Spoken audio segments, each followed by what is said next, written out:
Halo para pencari fakta, jumpa lagi nih bersama admin di Fakta Unik. Kali ini admin bakalan ngebahas tentang 5 hal yang mengejutkan di balik penjajahan Belanda di Indonesia. Tetapi sebelum masuk ke nomor 5, admin mau ngingetin lagi nih ke kalian, jangan lupa tinggalin like, komen, dan subscribe ya. Ayo rame-rame kita bangun channel ini supaya memberikan manfaat dan hiburan untuk kalian semua.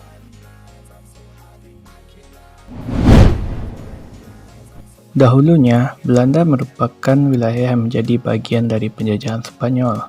Kemerdekaan mereka diawali dengan perang yang disebut dengan Perang 80 tahun. Setelah sekian lama berperang, mereka kemudian memperoleh kemerdekaan mereka pada tahun 1648. Sejarah berlanjut ketika 1795 Belanda menjadi negara satelit dari Prancis Raya, dan kemudian di tahun 1810 Prancis secara resmi menjajah Belanda di bawah kekuasaan Napoleon Bonaparte. Artinya, Belanda yang ketika itu sedang menjajah Indonesia, ternyata di saat yang sama mereka juga menjadi jajahan dari negara lain. Salah satu hal yang menarik dari Belanda adalah wilayahnya yang berada di bawah permukaan laut. Kondisi ini sudah disadari dari awal oleh para pendiri negara Belanda. Oleh karena itu, mereka rela berjibaku membangun wilayah itu demi terbebas dari penjajahan bangsa Spanyol.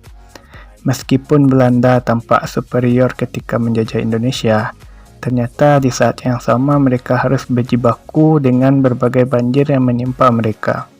Rakyat Belanda harus berjuang keras untuk bertarung dengan lautan yang berada di atas mereka. Perlawanan itu baru usai setelah Indonesia merdeka, yakni ketika mereka mulai membangun bendungan raksasa di tahun 1958 dan baru selesai di tahun 1997.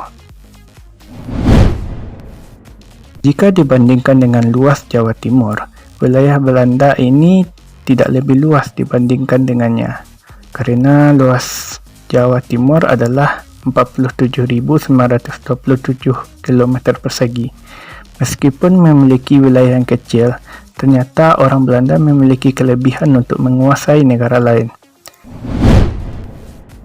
Pada tahun 1595, Cornelis de Houtman memimpin 4 buah kapal hingga mencapai pelabuhan di Banten.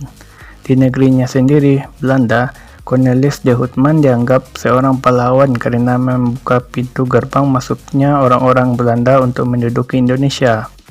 Sementara itu, masyarakat Indonesia saat itu berlayar untuk berdagang.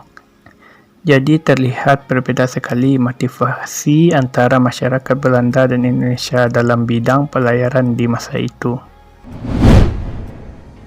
Dahulunya ada sekitar 10.000 kincir angin kuno yang dimiliki oleh Belanda, dan saat ini hanya tertinggal 1.000 kincir angin.